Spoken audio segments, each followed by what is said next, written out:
This post raises the question, who do we build enterprise electronic medical record software for?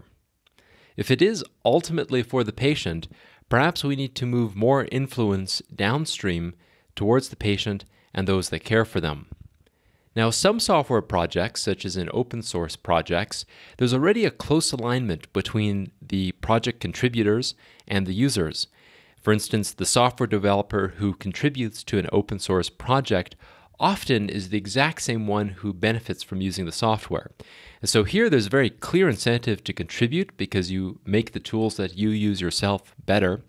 What do you work on? How do you define what better is? Well, if you're both the end user of that software and the developer of the software, this question is actually much easier.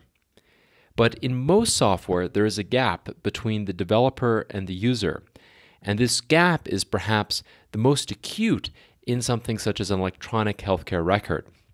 And so I've asked myself, who is the user we build enterprise electronic medical records for?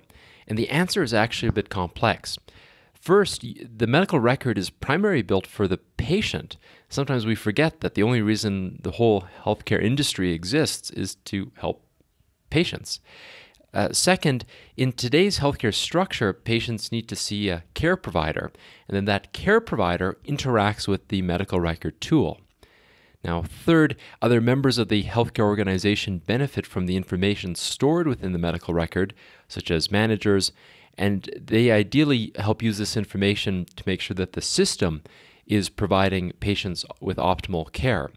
And fourth, the clinicians and the managers who use the medical record tool in general are obligated to use the tool which is given to them from their local government or healthcare organization. And so in many ways, it's the administration which becomes the primary customer of the clinical system.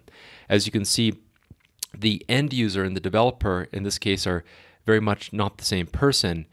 And like most enterprise level software, the person who purchases the product and the end user are actually very different people as well.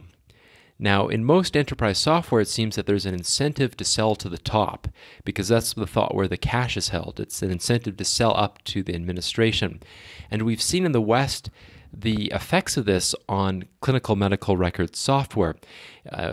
We don't have time to go into the details, but clinicians dislike or strongly dislike most of their EHR tools today. And it's definitely rare to find someone who loves their electronic medical record. Most contemporary medical record systems have been designed for the organization's administration, for their chief financial officer as the primary customer, which does make sense, but I think that this is the wrong approach if you wanted to build really great software, which is why I think there's a difference when you look at user satisfaction scores between enterprise-level software and standard customer or consumer-level software in terms of user satisfaction. And so if you're trying to build a piece of medical record software that you want to have very widespread adoption, I think there's probably 3 different routes you could take. The first is to view the chief financial officer as the primary customer, and in this model of growth, the administration will adopt the product, and then they'll force all the users to then use this new system. And as I said, this is the traditional model of installation and growth for electronic health records in the US, and we've seen the results of this with all-time high levels of physician burnout, dissatisfaction, and subpar EHR products. The second approach is to view the clinician as the primary customer.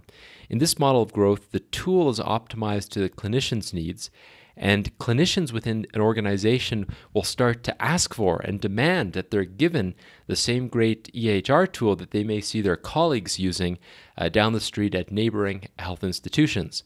And so in turn, then the CFO and administration looks for ways to install the new product. And the third approach is to view the patient as the primary customer. I think this is philosophically the most correct.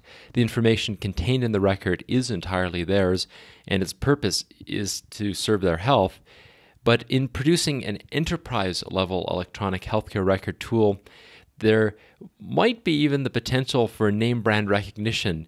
It could be something, for instance, that patients look for when they seek care. Patients, for instance, may ask their clinicians or their health organizations if they're using a particular EHR tool, just as a patient may ask if certain medications or investigations or procedures are available.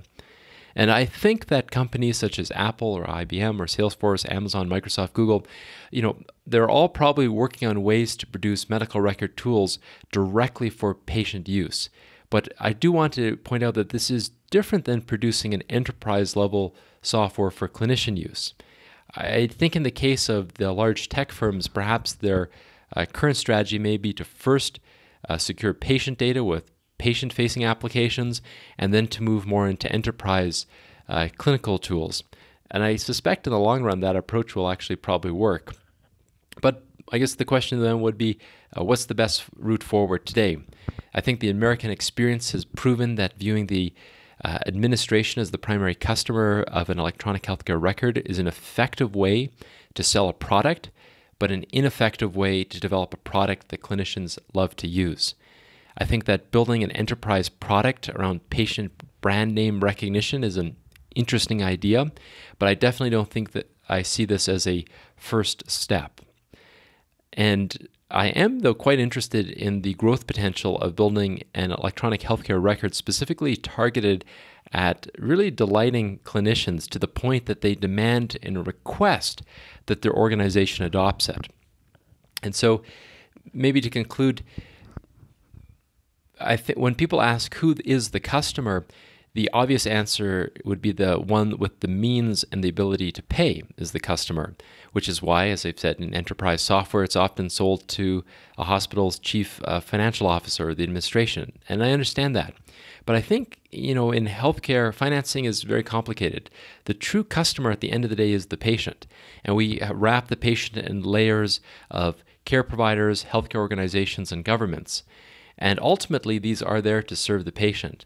And if we believe this, I think it's important that we move more influence downstream towards the patient and in turn those that most directly care for them.